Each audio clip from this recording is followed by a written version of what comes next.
Movie Wars.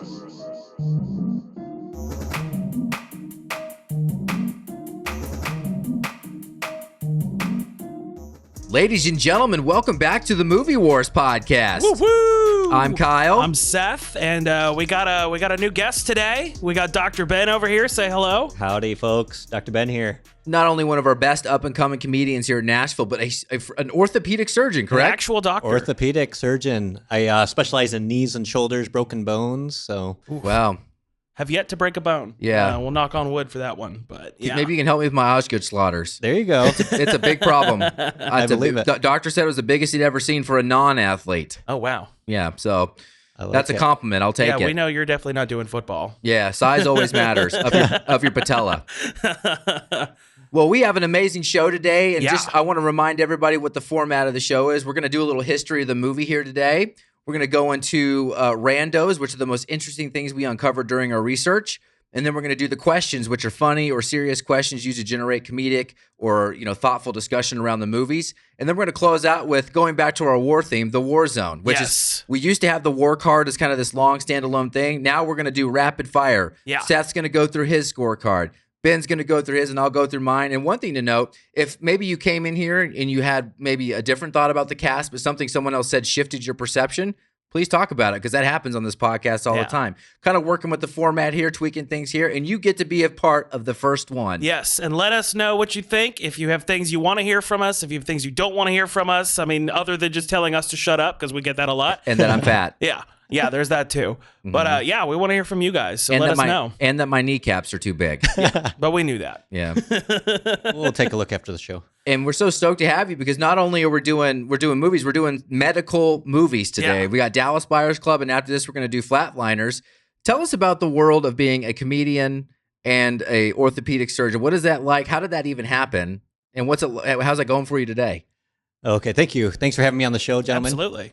I would like to preface, as far as my medical knowledge, I am orthopedic surgeon, as we mentioned. I'm more of a glorified carpenter, so don't come see me if you're having chest pain or trouble breathing or nausea, heartburn, indigestion, upset stomach, diarrhea.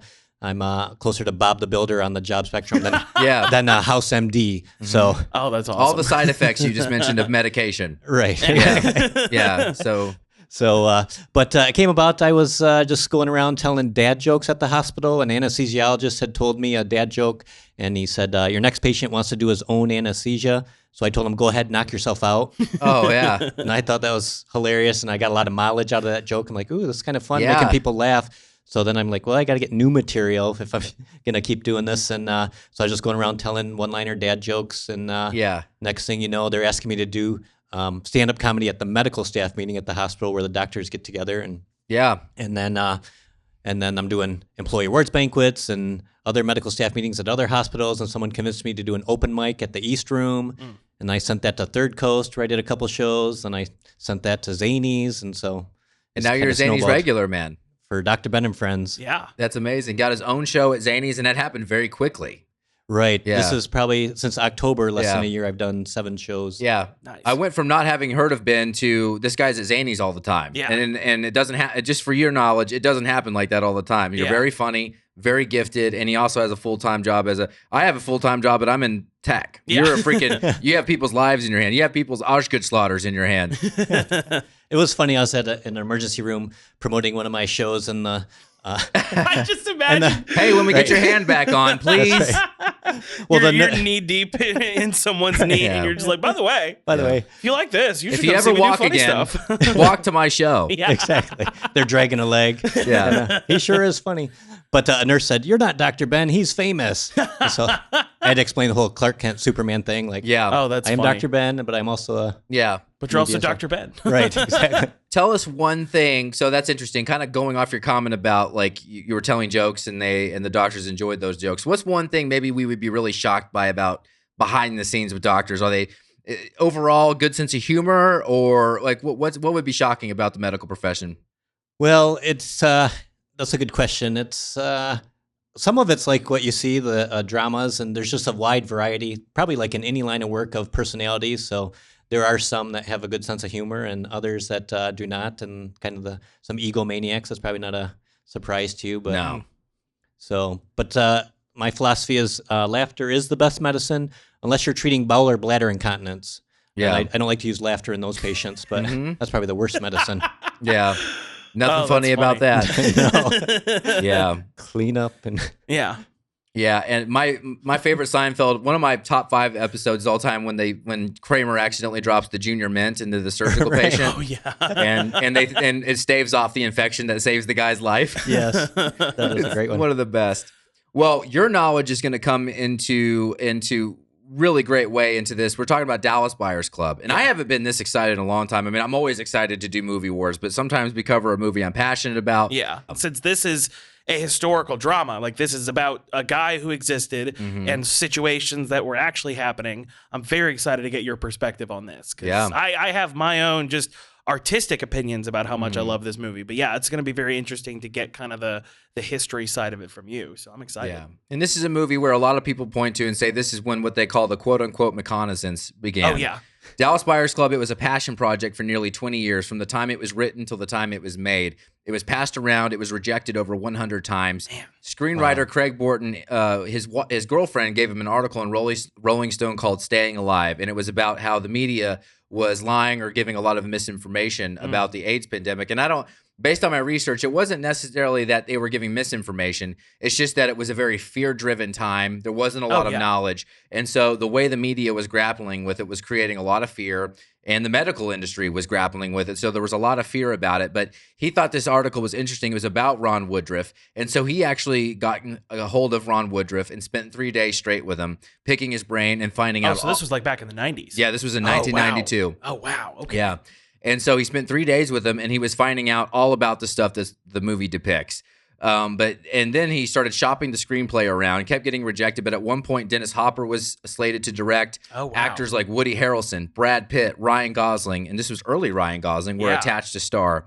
But every time they would get down the road with it, it would get either dropped or rejected because people were just didn't really want to do an AIDS drama. Yeah. That's what it came down to. Especially I can see that in the 90s. Like, it was such a taboo subject that I feel like maybe certain TV shows might touch on it, but doing like a full movie about it would be very hard back then. And so one of the reasons Matthew McConaughey ended up getting selected. So, and you cannot talk about the history of this movie without talking about the book Green Lights. It's one of my, it's funny, I do a movie podcast. I do not care about celebrities. I do care about Matthew McConaughey because if I had to say, besides Keanu Reeves, who's a given, a celebrity that I say I think would probably be pretty cool to hang out with, I think it's Matthew McConaughey. He's just one of the most real guys that is famous. Like you feel like no matter whether he's playing a character or whether he's just talking as himself, you feel the honesty come from. Yeah. And he's a Texas Longhorn fan. Be buds with him and hook him. Yeah, hook 'em horns. Hook 'em horns. But this role was born out of something he talks about, and it's my favorite part of the book. It's an incredible book. I got to say, for a celebrity thing, and if you listen to it, he narrates it like Matthew McConaughey would. Yeah. And he talks about that at this time, he had kind of started getting typecasted as a romantic comedy guy. Yeah. And he had made a decision for himself. He said, I'm a serious actor, and I can be, and I'm not going to do this anymore. And there was so much demand for him in those roles, like 10 Things I Hate About You, all those movies he was doing, that he was starting to get offers for between $20 and $30 million. Wow. They were trying so hard for rom-coms to get him back in rom-coms. But he said to himself, he's like, I'm done. Yeah. He says, and if it doesn't work out, it's a red light. And if it does, it's a green light. Yeah. And so you can thank that mentality for him doing this movie. Because even though they were looking at Ryan Gosling and Brad Pitt, they were like, it would make sense. He's a Texan. Yeah. Let's get a Texan to play this Texan part. Seriously, though. Yeah. And so they got Matthew McConaughey in. But the thing is it was rejected over 100 times. And when they finally got it slated and funded, they actually lost their funding a few weeks before filming started. Jared Leto had already started losing that weight. Yeah. Matthew McConaughey he was on his way to losing 50 pounds, had lost 30. Yeah. And so, but it was Matthew McConaughey who said, we're going to do it. Yeah. He's like, we'll find money. They helped fund it. And he didn't actually end up helping fund it, but they did end up finding $3.5 million from, I think, Voltage Pictures and Truth Entertainment stepped in. Oh, wow. After it was relinquished by the first production company that was going to make it. And it was all because McConaughey said, it's too late. I got to be honest. Like, you can tell that again, we've talked about enough movies at this point that you can just tell on screen when the entire cast and crew is just 100% dedicated to making this movie happen. And you can feel that so hard in this movie. Yeah. Everyone clearly wanted this to happen. And I feel like that makes so much sense. Losing your funding right before you're about to shoot and then getting it back from a totally different place. It's just like, no, you're like, this has to happen now. We have to put everything into making this good.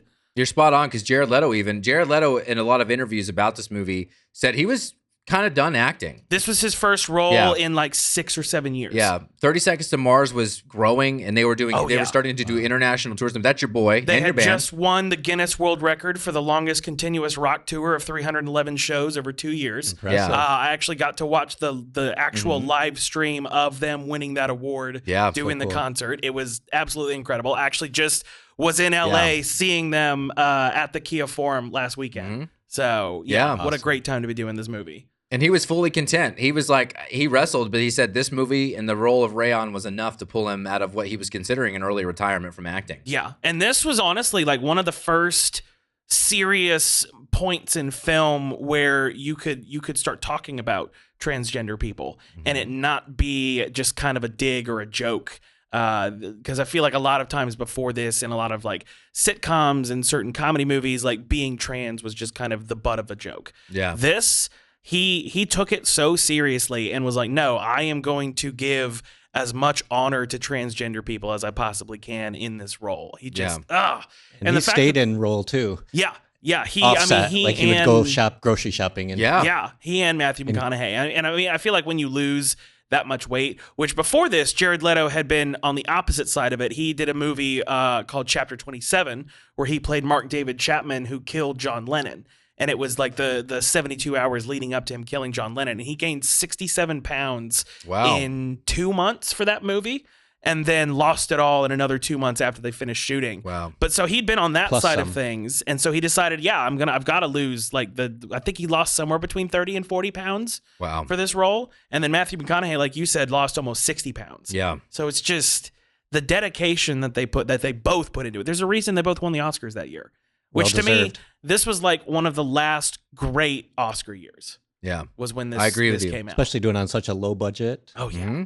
Oh, my God. For $3.5 the million. makeup was like $250 budget. And and they won an Oscar for best makeup. Yeah. That's actually one of my randos. Yeah. And they made $55 million, won 3 Oscars. For $3 to $5 million budget. That's incredible. Mm-hmm. Yeah. R.I.P. Jean-Marc Vallée. Yeah. He died in 2021.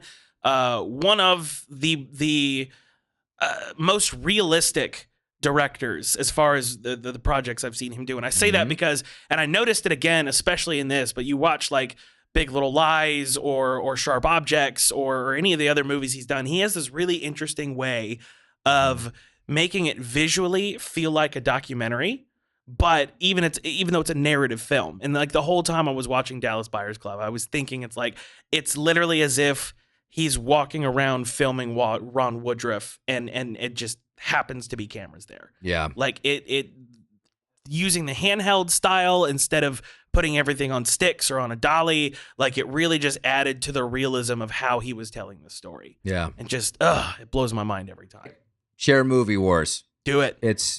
We got Dr. Ben here. You're going to see him on TV in no time. This dude is climbing the ladder of comedy here. He's climbing the ladder of the medical world. He's going to be the Judge Judy of surgery. Okay. Judge Judy.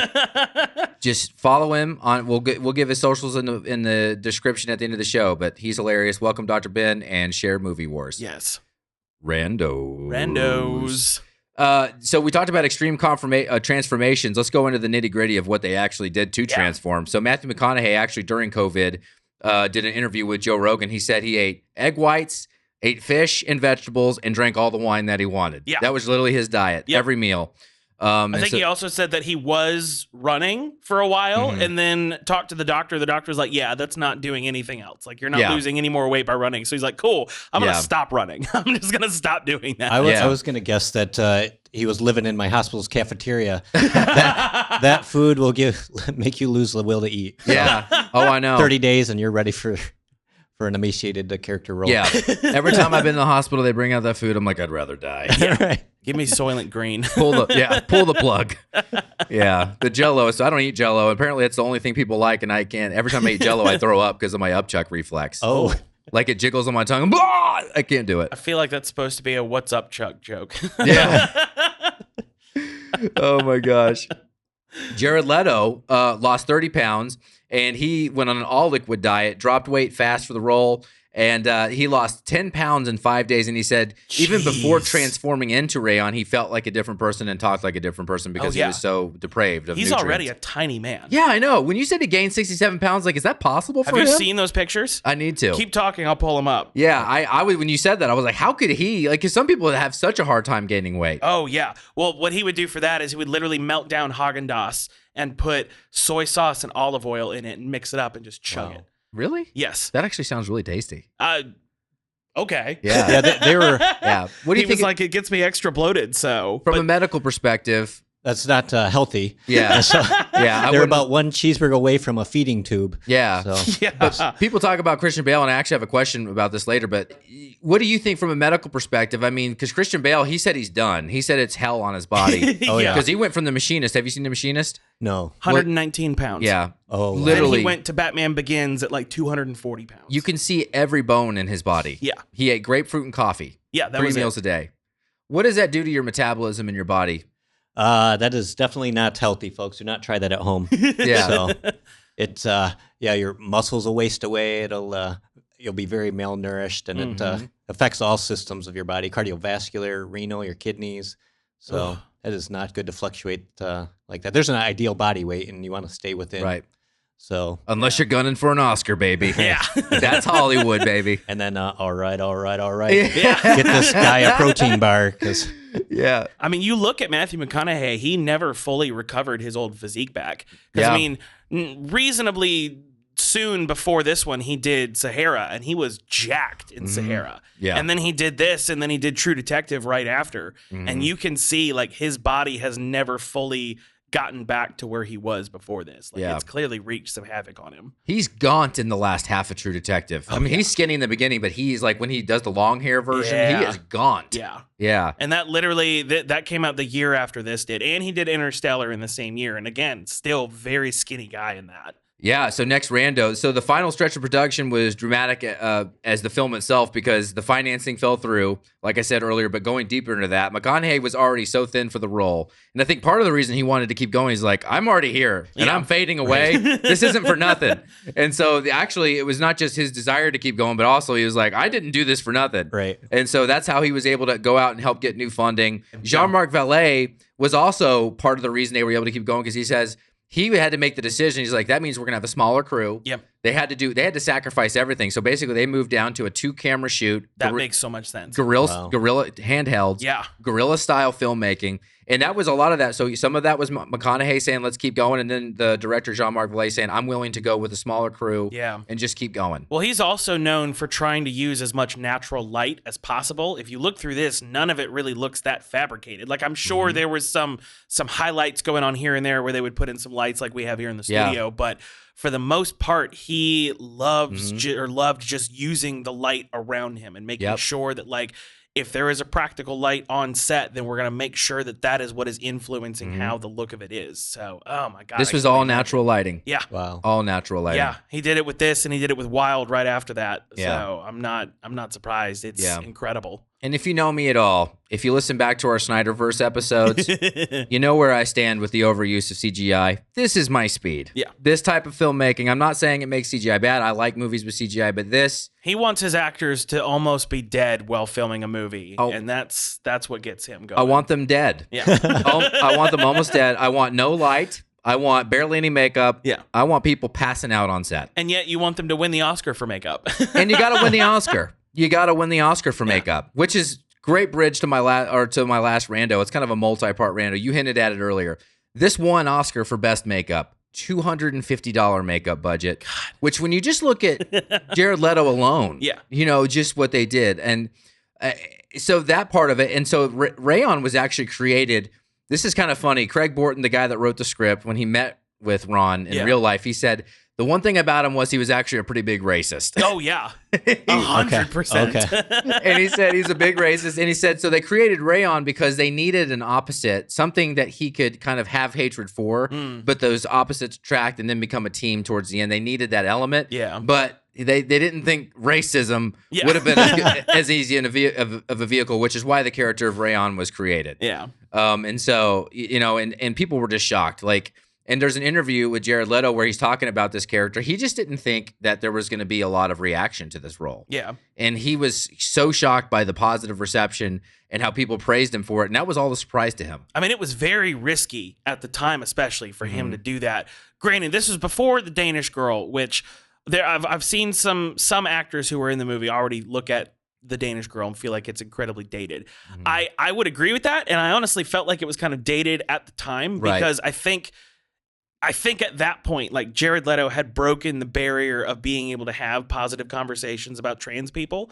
And so after that, I don't think Eddie Redmayne should have played a trans person. I think they should have gotten an actual trans person to play it at that point because, like I said, the barrier was broken. You had the floodgates open, and it wasn't as taboo of a subject anymore. Yeah, I think there's also a lot of hatred for him for that, but a lot of people are looking at that retroactively because it was. Well, there was a lot of hatred at the time for it because same thing. It was like, why don't we just get an actual trans person to play it? And I get it. You want someone with a name.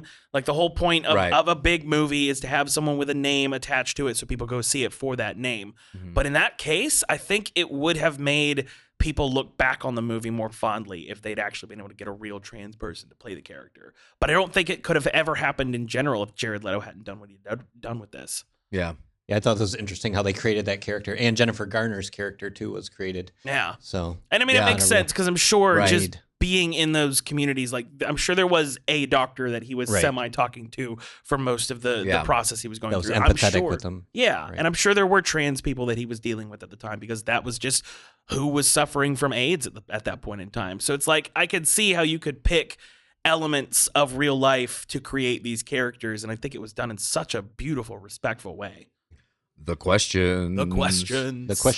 All right, there we go. We got in on it. Some harmony. We don't like necessarily tell the guests to get in on it, but we hope they just feel the vibes. Our music budget is low too. Yeah, much like the makeup budget. Yeah, 250 coffee beans. Yeah. So.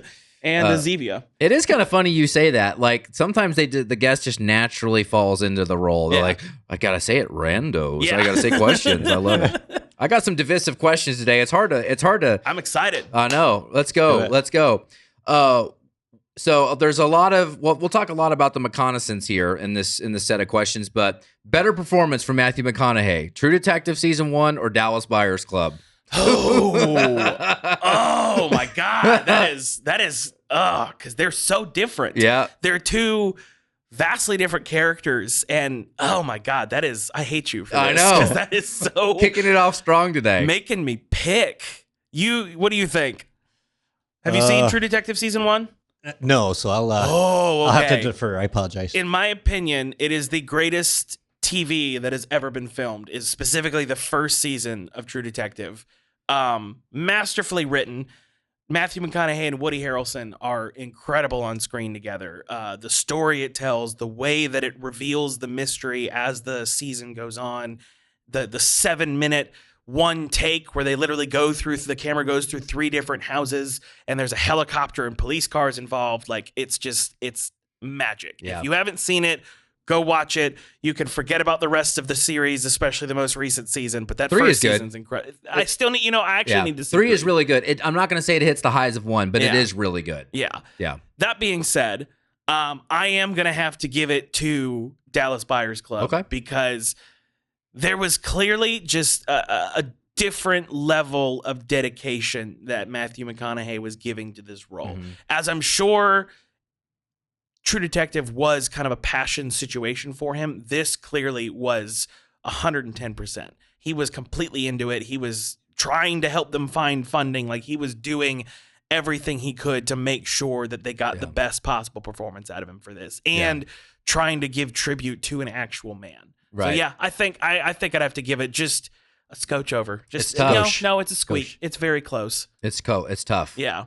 Because of all the off-camera that he did. Yeah. Just for like that movie. And it translates into the movie because there's absolutely nothing wrong. And in fact, his performance in True Detective is one of the best things he's ever done. Like, the fact that he did Dallas Buyers Club, True Detective, and Interstellar all within a 12-month period is just crazy. But yeah, I think I got to give it to Dallas Buyers Club in this situation. Yeah. So even though you haven't seen True Detective, what do you just think about this versus his other performances? Yeah, just amazing. All the off-camera losing 50, 60 pounds. And a very convincing performance. Yeah. Did you ride the wave? Were you like, did you see some of the earlier rom-coms and then see this like me and was like... In shock, like... Yeah. Yeah. Yeah, no, I didn't believe it. I just was like, when he was casting, I was like, what? Transformation. I was like, what? Concern for his health. I do not like 10 Things I Hate About You. Yeah. And now looking back, you can see the seeds of his greatness in there, but still, it's within the confines of just that early 2000s cheese. Yeah. Oh my gosh. Did you know he was in Angels in the Outfield? No. Yeah. He and Adrian Brody were both in Angels in the Outfield in the early 90s. And I didn't realize this until a few years ago. I was flying back from Europe and I was going through Delta's selection of movies. And that is the only place you can stream Angels in the Outfield is on a Delta flight, an international Delta flight. So, but I saw it and then his name popped up in the opening credits. I was like, are you serious? Matthew McConaughey? And yeah, he has 2 lines in the whole movie, but he killed it. It's so funny. Shout out to Delta Airlines for nabbing the rights. Yes. and Disney put it on sponsor. Disney Plus. Young Joseph Gordon-Levitt, Danny Glover, Matthew McConaughey, Adrian Brody. Come on, Tony Danza. What are we doing? They'll be sponsoring the show soon. Yeah. It better. Delta. That's how bad the streaming industry has gotten. You know, like you can't even find your favorite movie. Like True Lies, with like some people think that's Arnold's best movie, and we covered on the podcast. You couldn't find it on any streaming service. But then you get on a flight, and your movie's on that. It's like, how did that happen, Delta? How about Delta? You stay in your lane. How about my bag? Can I get my bag? I would have much rather covered Angels in the Outfield than the Goonies. Yeah, same. And going back to that, you know what's funny? I always go back to this. It's so funny to me because Dazed and Confused was the movie where most people met Matthew McConaughey the first time. Yeah. But Texas Chainsaw Massacre 3, The Next Generation with Renee Zellweger, it's a bad. I forgot he's in that. I need to see it. It's funny. It's funny to watch, and it's nothing like the first. It's really goofy. Yeah. But that I always think kind of how most of those series end up going, though. Yeah. Oh, no, they have up and down. Then they remake it, then they reboot it, then they remake it again. I will say I was very surprised that the first Friday the 13th was as terrible as it was. Oh, it's horrible. The Pamela Voorhees one? The original Friday the 13th. I hated it. Really? At the time, did it seem terrible or in retrospect? I don't know. Like I just even compared to like the first Halloween movie or like the first Evil Dead movie, like it just it felt so much worse and so much cheaper than all of the other ones. I prefer the ones with Jason, but I do kind of like the first one. But yeah, I do prefer my favorite one's Chapter 4, Final Chapter. That's good to know. That's a good one. Yeah, and then there's 6 more after that. Yeah, that's the one Corey Feldman is in. Oh, okay. Yeah, that's good to know. Yeah. So I'll give my answer on this. This is really tough, and I admire how you handled it. It's even when I wrote this down, my skin started to crawl. Yeah. I think his performance in Dallas Buyers, I got to say this first, is a perfect performance. His dedication, 100%. The fact that he's breaking out of the rom-com shell, and this is in his Oscar speech is almost more legendary than the movie itself because he almost, if you didn't know about him before the Oscar speech, then every household knew then. I love that the moment he decides to break out of his old habits and just goes for a role like this, he just wins the Oscar. Yeah, he does. I mean, it's a great story. And then he ends up becoming one of my favorite actors of all time. Yeah. I do go True Detective season 1. That's fair. I can't fault you for that because they're both so good. And it's at no fault of Dallas Buyers. It's just that he made Squeak over? I don't know. Scotch? It's a pretty big one. Oh, okay. It's a pretty big one because he made me feel so many things in True Detective. It's true. I'm a big philosophy guy, and that's one of the biggest things about that show is how they weave philosophy into it. Yeah. And some of the rants that he goes on in the car, I'm just like, that was incredible. And the way Woody Harrelson's just like, can you not say that in person ever again? Yeah. It's just, and again, it has the benefit of being a series, so you get time. Yeah. But I know a lot of people talk about Walter White, and all due respect, Walter White deserves it, but there are layers to Rust Cole that by the end of it, you're just like, he showed us the whole thing. Yeah. And it stuck with me, and I watch it every year. I try to go through True Detective season 1 again. Yeah. But it's not because anything negative about Dallas Buyers. It's just I just think True Detective's that good. Yeah, that's fair. I can't fault you for that at all. Tough decision, tough question. I hated myself for writing it down. Let us know what you think in the comments. Yes, please. I would love to see that all over the place. Yeah. Here's another divisive one. Better body or the craziest body transformation. Christian Bale in The Machinist or Dallas Buyers? Ugh. I mean, they have such different reasons for doing what they did. Like it's very you can compare them obviously because they both lost all three of them lost so much weight for these roles, but it's like you're getting something else, like you're getting a darkness and something so sinister out of what Christian Bale did for The Machinist. But also I don't think it's quite as good of a movie as Dallas Buyers Club, so it doesn't quite hit me the same way as Dallas Buyers Club did. Also, you had two of them who did it for Dallas Buyers Club, so I'm gonna have to give it to Dallas Buyers Club. Right, and for you, and how much did he lose? Do we know? I mean, for, Christian Bale he did American Psycho right before that, and I think he was at like 200, 190 for American Psycho, and then went down to 119, and then went up. Yeah, that's what he looks like. And then he went up to somewhere between 220 and 240 for Batman Begins 6 months later. That's a better one. Yeah. Wow, just skin and bones. Yeah. Emaciated. Yeah, literally just skin and bones. Yeah, absolutely nuts. Hollywood, baby. But even though you haven't seen The Machinist, what do you think? From a purely body transformation, probably Machinist, Christian Bale, but yeah, I'd recommend they do CGI in the future instead of body transformation. Make me look. I mean, from what I remember, for all three of them, they were being heavily monitored by doctors. Like they weren't just doing it for the sake of doing it. Like they were making sure that they weren't going into renal failure and they weren't going into liver failure, and that their bodies were actually going to be able to recover from certain things. And I have a feeling if they'd hit a certain weight, the doctor would have been like, "Okay, stop. You can't do this dangerous. anymore." You're gonna kill yourself." Absolutely. I think I go Dallas Buyers because I think the transformation in The Machinist is the best thing about it. Yeah, you know, that's unfortunately yes. Yeah, the twist was good the first time, but it doesn't hold up as well later on. The first half of that movie is menacing. The second half is kind of like, all right. Yeah, and I always associate that movie with Memento. Because even though it's not filmed in a different order, you can tell that it was kind of drifting on that type of energy. Yeah. With the twists and things. And I'm always like, it just doesn't even add up. And where Bale is in it, it's electric. But the script itself is a little... Whereas in Dallas Buyers, it plays into the film. And, I think what Matthew McConaughey did that was really great was he continued to transform throughout the course of the film. Yeah. To where at the end of it, he looked, the most emaciated. I mean, I forgot about that and then watched it again last night and was like, oh my God, he really looks even worse at the end of it. Yeah. Yeah, it's not just for shenanigans. It actually, made the story made sense. And Jared Leto also just should get a ton of credit because Jared Leto also had this weird, the acting that he paired with his becoming more emaciated with the skin lesions, and the way he also acted, like when he was becoming more unhinged, over time, was really crazy. Yeah. Like when he starts getting back into drugs real hard and becomes not dependable, you just feel. I just felt so much for Rayon's character. So.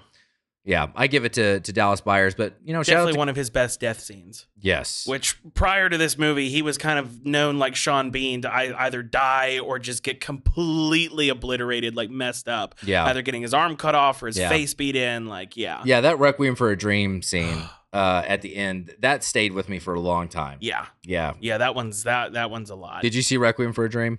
Sorry, no, I'm It's all good. No, it's a great movie about heroin. Yeah. Okay. The first half of the movie makes you really, really, really want to do all the drugs, and the second half of the movie makes you never, ever, ever, ever want to touch drugs ever. Yeah. Say no to drugs, kids. Yes. Yeah. As a medical professional, what do you think about drugs? I'm just kidding. No. Say no. Say no. Just say no to them. And awesome. So, do we think? So, a lot of people point to this as the McConaissance moment, but for you.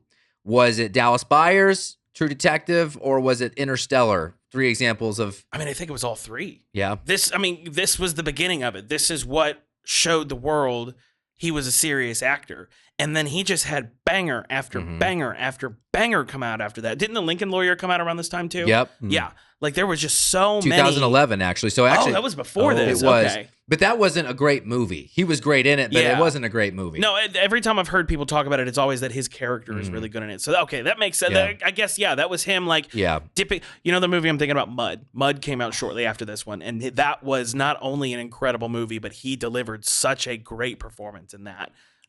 Jeff Nichols. I just want to take a minute to have Jeff Nichols appreciation. He's from Arkansas, and where I'm from, and he's a marvelous director. Mud is the one he gets a lot of credit for, but he did Take Shelter with Michael Shannon and Jessica. That was Jessica Chastain's coming out party. And he's a great Southern. He depicts Southern films just like no one else. But yes, Mud came out the same year as Dallas Buyers. He should do Tom Sawyer. He should. If anybody does crush with that. He just doesn't get enough credit. Yeah. People just don't talk about him enough. After the show, can you teach me how to call the hogs? Well, I'm actually a Longhorn fan. Okay. But from Arkansas. But here's what I'll say: calling hogs is a natural thing to do, even without the football team in Arkansas. You call the Copenhagen. You call. It can't be taught. You're either born with it or you're not. Let's just go through it though while we got it open. Let's not just boil it down to those movies. So Bernie came out the same year as Lincoln Lawyer, 2011. Bernie was really good. Yeah. With Jack Black, Eastbound and Down, The Paperboy, Mud, Magic Mike, Dallas Buyers Club, The Wolf on Wall Street, True Detective Season 1. Interstellar came out in 2014. This is a 3-year span. Yeah. Wow. Let's see. Some other ones. Free State of Jones. Yep. Heard good things about that one. Yep. Sing, which my children love. Nice. He plays Buster Moon. And then Gold, The Dark Tower. Boo! And now we're getting out of that range. But but the bulk of those great movies came out between 11 and 14. Solid 5 years. Yeah. Oh my God. Just, what a great time for him. And it was like you said, it was just really great to see him be able to pick roles, not be given roles, but pick them. Right. And I think all three of those, just starting with Dallas Buyers Club, middle being True Detective, and then just putting a nice little bow on it with Interstellar. Just all such magical performances. I saw Interstellar again last year when it came out for the 10th anniversary on 70mm IMAX film. And that was just, it was so good. So good. Yeah. When do you think the McConaissance began? Oh, gosh. Yeah, I guess right in that era. Yeah. With Dallas Buyers and those three that you mentioned. Yeah. Shows how talented he is as an actor. Absolutely. Yeah. How he can transform. And When did you go through medical school and become a doctor? So that would have been 2001 to 2005, and then I did residency. You have to do surgical residency after that. So 2005 to 2010. So not a lot of movie watching during that time. Yeah. Right. Well, in med school, did they ever give a lot of time talking about the AIDS crisis and how it was handled, or was that just kind of brushed over at the time? Not a whole lot. So we were kind of, it would have been around the time that it was, it would have been the 80s. Yeah. So we didn't talk a whole lot. We probably should have talked about more, just like they didn't talk a lot about the business side of medicine. There's a lot of things in medical school they should teach medical students that they don't. But Right. Because I'm just curious. I know bits and pieces about the AIDS crisis. I know a lot of people want to blame for like mishandling it, but I know it was way more complicated than that. So I just didn't know if you had any knowledge or information about how things were at that point in time. Right. We're more learning about like the disease process and pathology and infectious disease, and not necessarily the epidemiology and Gotcha. Yeah. how it was handled in the So public health. You think they would have talked about that more if your specialty had been in epidemiology? Right. Or if you're interested in like public health and Okay. Yeah. What do you think about the patellar tendonitis crisis of 2005, where I was having a crisis with my patella? it might be contagious. You might want to slide this way a little, Seth. Okay. It might That be was my crisis. Good to know. Every morning when I get out of bed, my knee bone just hates me. It screams. Yeah. The audience can probably appreciate his Osgood Slaughters. Yeah. Is that how you say it? Osgood Slaughters? Osgood Slaughters. Biggest one my orthopedist had ever seen on a non-athlete. Patients like hearing that for some reason. Was it the worst one you've seen, Doc? Or so they can brag to their friends. Go through hell. They want to know it was actually my doctor said it was. They want to know that when seen. Insurance only covers a small portion or declines your claim, that it was worth it. Yeah. Well, at least the doctor said it was the worst he'd ever seen when I paid my $1,000 ER bill because I fell down the stairs. That's funny. He told me it was the worst he'd ever seen. Yeah. Telling everybody it's the worst. Yeah. You tell all the patients that. Yeah, you do. You've seen bigger. Bigger is better. Oh no, it's just it's the big ones are so ugly. Oh my god. We're talking about knees, folks. Yes. Yeah, talking about knee bones. Talking about Auschwitz slaughters. Before we do the last couple of questions, though, I do want to kind of break out into, we haven't had an opportunity to talk about, like, from a medical perspective, when you watch this movie, what were your thoughts about? Obviously, a lot of it was, I guess later they found out that AZT was helpful in small doses. Yeah. Right. With other, because it said at the very end, in conjunction with others. Yeah. Now it's used in conjunction, and they were using it too high a dose, so there was toxicity. Yeah. So they had to back down the dose. But if you use probably any of the drugs, you got to find a therapeutic range that's helping but not causing untoward side effects. Mm-hmm. And so in watching it, it wasn't that AZT was a bad drug; it was just being used too high. Yeah. And then the other medicines that he was going to Mexico for, actually, they studied and found out they weren't that beneficial. Right, the peptides and the and that, but of course supplements and minerals are helpful for anyone. But the medicines he was bringing back, actually, they studied and looked at and weren't that beneficial to incorporate it into AIDS treatment. Okay. So in the movie they depict a major rebound in health. What is the movie trying to? What is it either getting wrong, or what were they trying to just attribute it to all the things he was bringing up from Mexico? So was that like a falsity? I think they were trying to attribute it, and then we found out that those medicines that he was bringing back aren't that helpful. But it was good drama. It was. And then and I know there was I forget which one it was, but maybe it was peptide T. Where he was saying it was specifically to help with dementia. Right, and they're finding it not that helpful for treating AIDS. Okay. Yeah. Okay. But there were a lot of accurate depictions, like the hospital, I feel, was run kind of like the DMV. Mm-hmm. So he's in there saying, I need meds, and they're saying, well, fill out this form with triplicates and come back in 6 months. Yeah.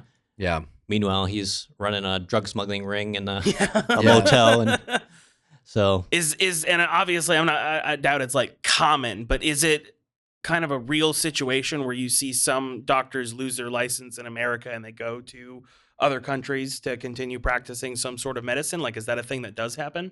That is something that does happen. And so you'll read about it in the news. Some people using their DEA license or writing prescriptions and receiving money or cash. Because I'm sure it's not like super common that it happens. But it's one of those, I didn't know if this was like a very particular incident where this guy that did happen to him, or if that is like a thing that does happen in general. Probably not that common, but it does happen. So okay, nice. That leads us to a next question. Was Woodruff a heroic underdog or a dangerous outlaw? I mean, I the big thing that I think he accomplished is I do think that if someone, like they said in the movie, is terminal and is gonna die regardless, they should be able to have a little bit more control over what treatments they want to do. I mean, that's why Ozzy Osbourne went to Switzerland for, I think, a year or two to help treat his Parkinson's, was because he couldn't get the medicines that he thought he needed either in the UK or in the US. So he got to make that choice for himself.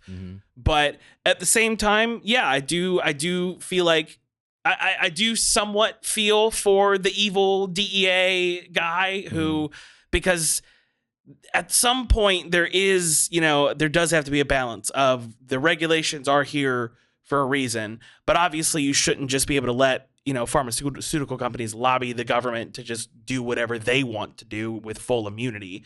So, I mean, I kind of could see both sides of it. Like, he did do things for people being able to take control of their own medicine like they had been in the past. But at the same time, there can be some dangerous things, because like you were saying, they found out later that most of the drugs he was taking weren't actually helping with the AIDS situation that he was dealing with. So I don't know. I think there is a little bit of danger in with him being the underdog, because he was fighting for the individual liberties, but also was kind of ignoring the bigger picture. Yeah. What do you think?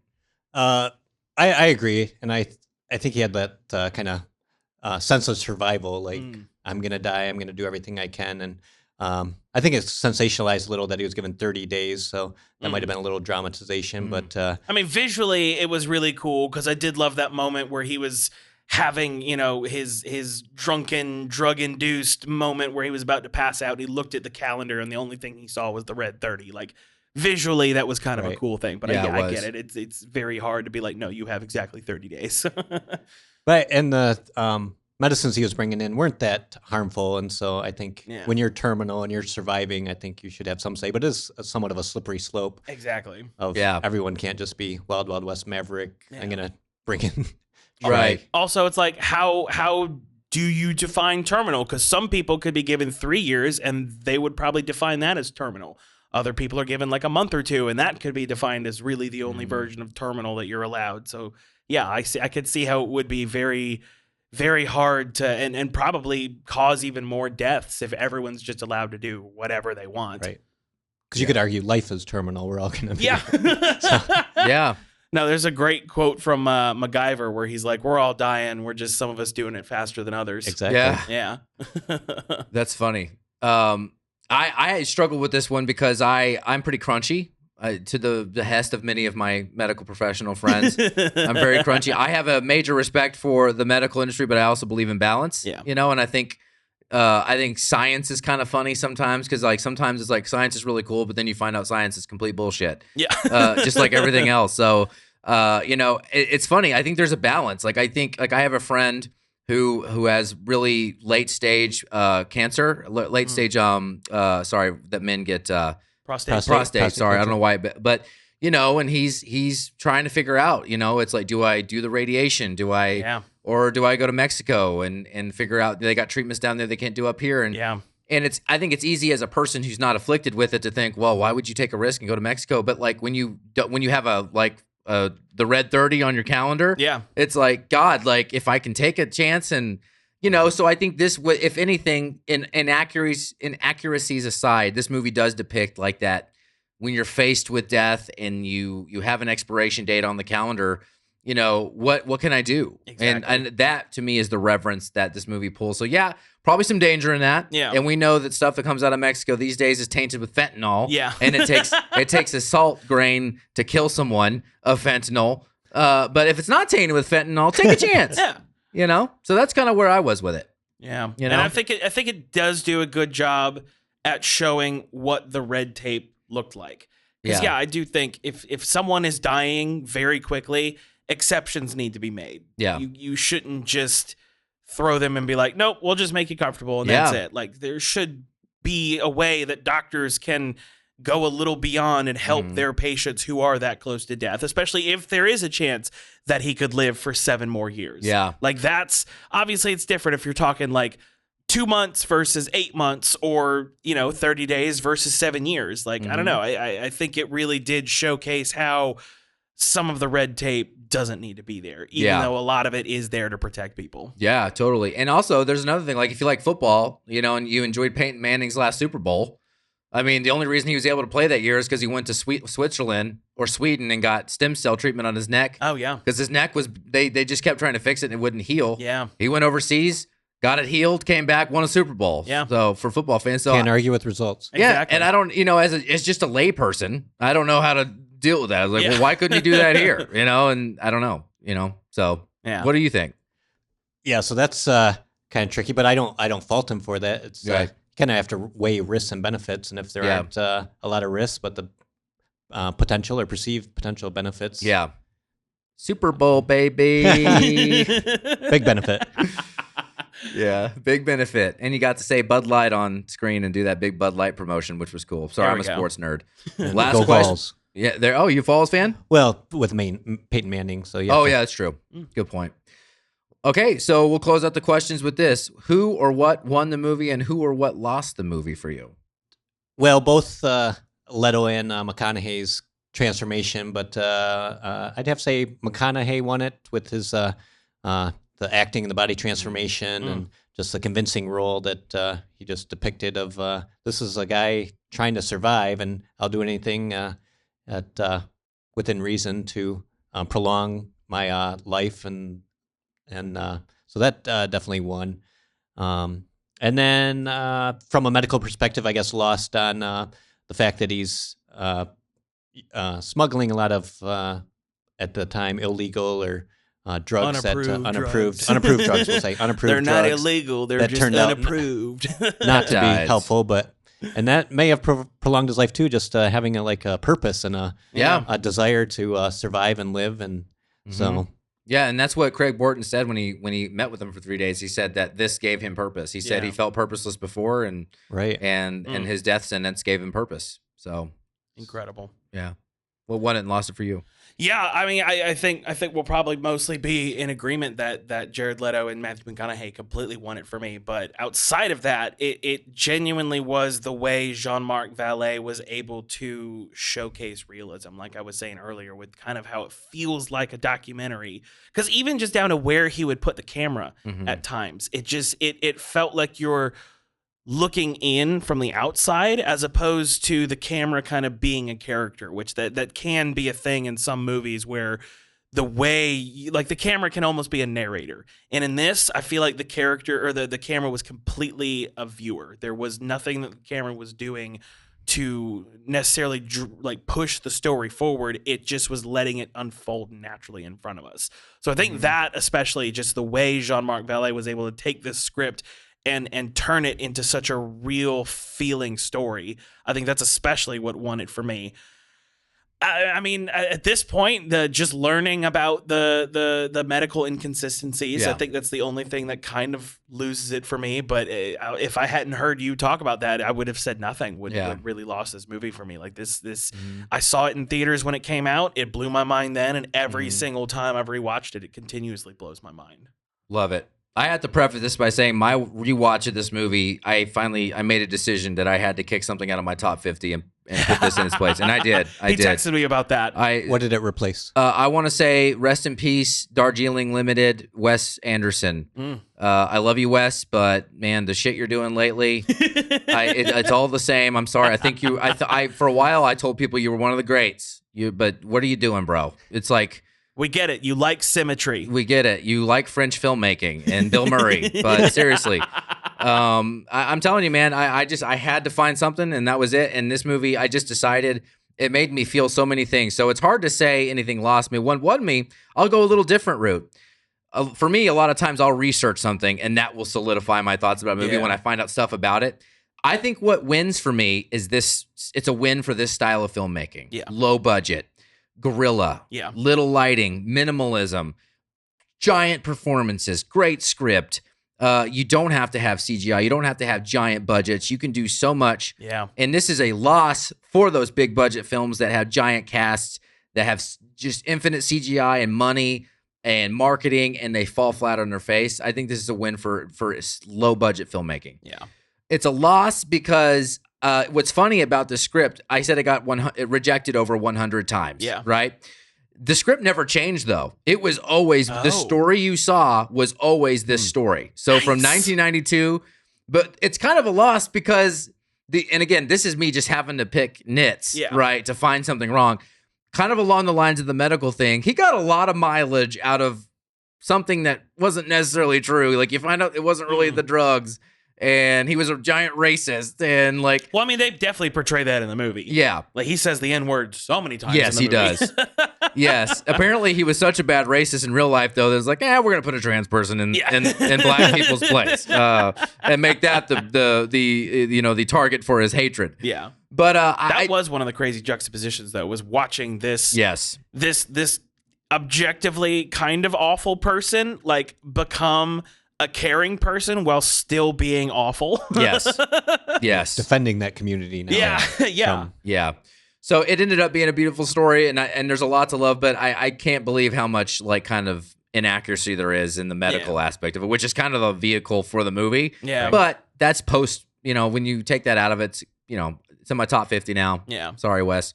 And we're going to close it out. We're going to do the scorecard a little differently now. We're going to close out, do rapid fire, 4 categories, cast, writing, directing, what's in front of us, and we're going to use that to give our final scores. For me, the 4 categories we're going to be going over cast, writing, directing, and everything that's in front of us, which we are going to include sound and music and all that kind of stuff. Basically just stunts. The entire package of the film itself outside of just specific cast, writing, and directing.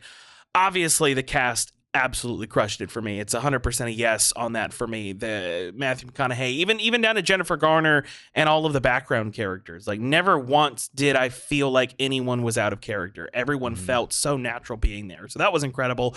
The writing in general. So we have two sides of the writing on, from my perspective on this. We have the historical accuracy side of it, but then we also just have how the story itself was told. And I think it's an absolute 100% yes on how the story was told, but finding out about some of the medical inaccuracies does kind of pull it down for me. So it is going to be a squeak over. Yeah. It is that does kind of bum me out because for the longest time I thought it was pretty medically accurate, but then you get into the nitty gritty and you hear from an actual doctor and find out it's only okay. So it's a squeak over. It's still good.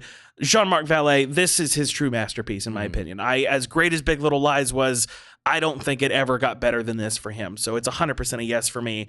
And again, it's going to be a yes on the visuals and everything because it was so close to home and so low budget and everyone was there to make it happen. They weren't there to make money. They were there to make a great piece of art. Yeah. Absolutely. It's a yes for me. So it's 4 yeses on my end. Boom. Boom, I like it. Dr. Ben, what's your diagnosis? Diagnosis. I almost said prognosis. Diagnosis, cast for sure. I agree, 100% yes. Just that transformation and more so that Matthew McConaughey as an electrician is reading medical journals like he's studying for his medical boards. So yeah, that was a big one for me.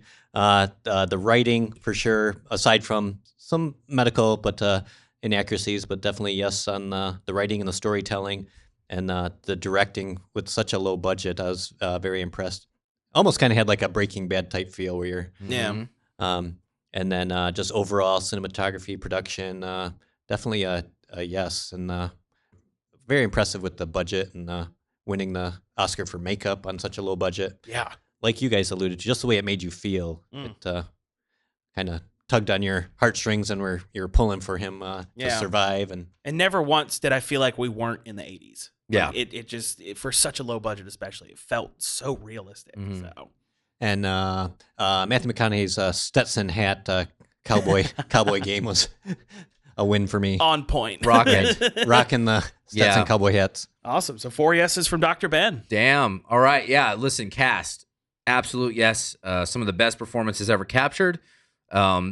Not just great on screen, but performances that stay with you for a long time. This is one of those movies where when the credits rolled, I was kind of just sitting there and quiet, kind of just processing everything I had just seen, and getting this being the McConaissance for Matthew McConaughey, but Jared Leto had already had a lot of cachet as a method actor and a committed actor, and he somehow was considering retiring from film, comes out of the 30 Seconds to Mars life for a minute to come out and do another masterpiece. And he's a guy that I kind of fight a little bit. Like, I don't know how I feel about Jared Leto, but every time I see him, I'm like, damn, he's a good actor. Yeah. So huge. And also Jennifer Garner and Steve Zahn. Yeah. Should get a major. We didn't mention We should have, Zahn. Steve Zahn and Matthew McConaughey reunited for the first time since Sahara, which I thought was great. Yeah. Literally every person, the doctor that was over the study, fantastic. The guy that played the DEA director, I said DEI, the DEA director, incredible. Yeah. This cast is a hell yes. Writing, I, like you, agree. I think as a script and as a piece of fiction, and a film, it's a masterpiece and it's incredible. But I do think it's kind of a squeak over because they got a lot of mileage out of something. A lot of it is because of how it's filmed, and it feels like a documentary. It's not lit. It's so natural that you almost kind of think, oh, this is such a true story. Yeah. It kind of presents itself as a true story more than it really is. It's pretty fictionalized in some ways. It doesn't take away from how great it is, but it takes away from how true the story is. Exactly. So, but overall, like I said, you almost look at it in two ways. Yeah. I give it a yes. Directing, just incredible decisions. If I could give this 2 yeses, I would. Yes. Low budget, low crew, little crew. Great actors doing big things with a little budget. Every decision that was made, this final cut is precise. It tells an amazing story, and I think, R.I.P. Jean-Marc Vallée should get a ton of credit for everything he accomplished here. Lastly, what's in front of us? There's very little of the things in these categories. Yeah. Cinematography, it's 2 handheld cameras, guerrilla-style filmmaking. There's very little makeup, even though it won the award for it. That's just crazy to me. There's $250 budget. Wow. There's not a lot of stunts besides some of the bull riding and stuff, but it looks like the 80s. The aesthetic is there. Again, everything they did with a $3 million budget crushes here. Yeah. It's a resounding yes, and I think across the board, minus a few factual issues with the writing, a resounding yes. Yeah, absolutely. And I don't think Leto sent any dead rats to any of his castmates in this one. Not on this one, no. Not on this one. It was a live rat, actually. Oh, live rat, okay. He sent Margot Robbie Suicide a live Squad? rat, and she kept it as a pet. She loved it. Yeah. Okay. Live rat, sorry. Just vials of AIDS. Yeah. Just vials of AIDS in the mail to everybody. Yeah, it was kind of a weird thing. Apparently, sent it to the head of the Academy too over there at the Oscars. Yeah. But you get AIDS and you get AIDS. Oprah of AIDS. Yes. You get AIDS. You get. Oh. We're not in the 80s anymore, baby. But The dude, AIDSies. the AIDSies. I mean, it's so funny. One thing I thought about with this movie is, like, I don't know if you're a basketball fan, but Magic Johnson, when he got his diagnosis, there was a lot of players that didn't even want to play him. They didn't want to touch him. They just thought that they could sweat or they just thought by guarding him. I will say that is something that it really did communicate well in this, was the ignorance behind it at the time. Yeah. How you just heard, oh, gay people got it, so obviously it's the fag disease. Yeah. And the fact that, like, you watch him when he realizes, oh, I got it from doing heroin with the prostitute that I was hooking up with. Like, that's how he got it. Watching him realize that that's what it was, it was such a powerful moment. And when he went into the bar, and then when he left, everyone wants to, like, wash their hands. Yeah. They're worried that he's gonna transmit. Yeah. And Just really showcase the ignorance. For them, it wasn't even the fact that he got it. It was that he might have been gay. Yeah. That was the crazy thing. They were almost more worried about that. It's like, wait, AIDS, you're gay? Yeah. Yeah. But, dude, September 7th is when the show's coming out. What kind of shows you got coming up? Well, I'll be in Hendersonville at Half Batch Brewery on September 19th. Nice. And then Is that Dickie Scuggs? It is. Oh, what a great show. You're going to have a great time there. Oh, That's thank you. Hendersonville, Tennessee for our non. Oh, yes, sorry. Yes. It's all good. And the following week, actually, you have to be a doctor to attend, but I'm going to be at the Music City Convention Center in front of thousands, so I'm a little nervous about that. Nice. But they want me to be a keynote speaker, but just do stand-up comedy for like 30 minutes. Amazing. So I'm my largest group has been Zanies with 300, so it'll be a little different being in front of thousands. But there you go. I'm ready. Yeah. And then I have Dr. Ben and Friends at Zanies, so be on the lookout for Dr. Ben and Friends the next. What's your social media? Dr. Ben Comedy, Dr. Ben on all platforms, Dr. Ben Comedy. Follow him. You'll keep up with all of his schedule. He is an amazing guy. We're so happy you're here this week. Thanks for having me. Next week, we're doing Flatliners, so come back, y'all. It's going to be amazing. I'm Kyle. I'm Seth. Dr. Ben. Peace. It's a beautiful day to save lives. The Movie Wars.